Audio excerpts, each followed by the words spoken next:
Spider-Man No Way Home is once again directed by Jon Watts and is the third movie in the MCU Spider-Man trilogy. I will say before I start this review that this review will be spoiler free, however I will also be discussing certain things shown in the trailers, so if you've just been avoiding all marketing for this movie, then I'd say stay away from this review until you've seen the movie. I won't be going into detail, but you're safe with me in terms of not giving anything big away, because I will be trying to keep this review as vague as possible. Now, this movie has been massively hyped up.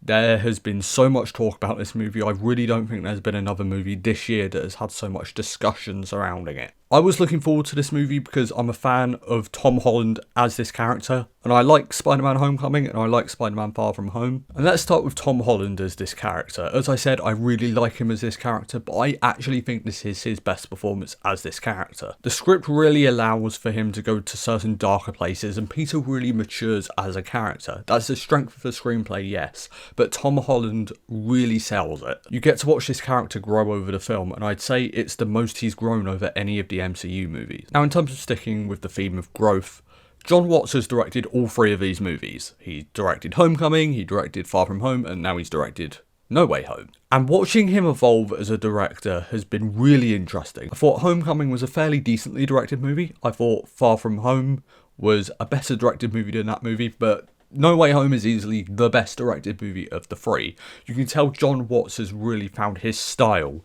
He's really come into his own as a director. The action sequences are so exciting and exhilarating, and there are just so many beautiful looking shots in this movie. Now, obviously going into this movie, you expect big action sequences, and everything with Spider-Man, it's great.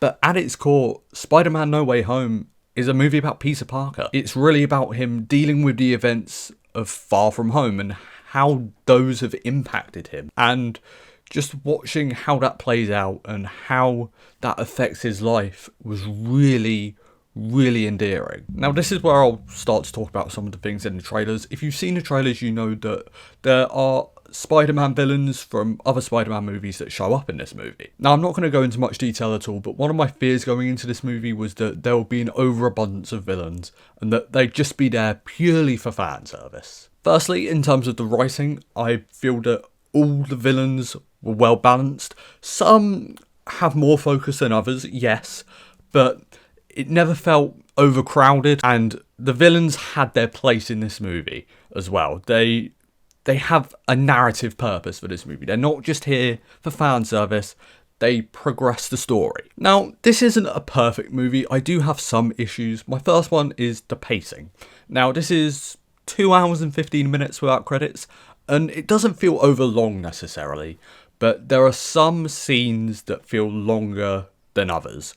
For example, some scenes feel really fast-paced and some feel a bit slower, so therefore the pacing is a little inconsistent. Also, I think there's a portion of the movie towards the beginning that feels a little rushed and it could have been explored in a little more detail. I just said that the balancing of the villains is really good in terms of their place in the movie and their amount of screen time, but sometimes, especially in the second act, their motivations can be a little unclear, and therefore it can be a little confusing as to what their goal is. That's all I can say in terms of not giving anything away. This is an MCU movie, there's going to be a lot of jokes, and most of them work really well, but there are a couple that just didn't land for me. Overall, Spider-Man No Way Home is my favourite of the MCU Spider-Man trilogy. I had a lot of fun watching it, and I think fans are really going to be satisfied. I'm going to give Spider-Man No Way Home a B+.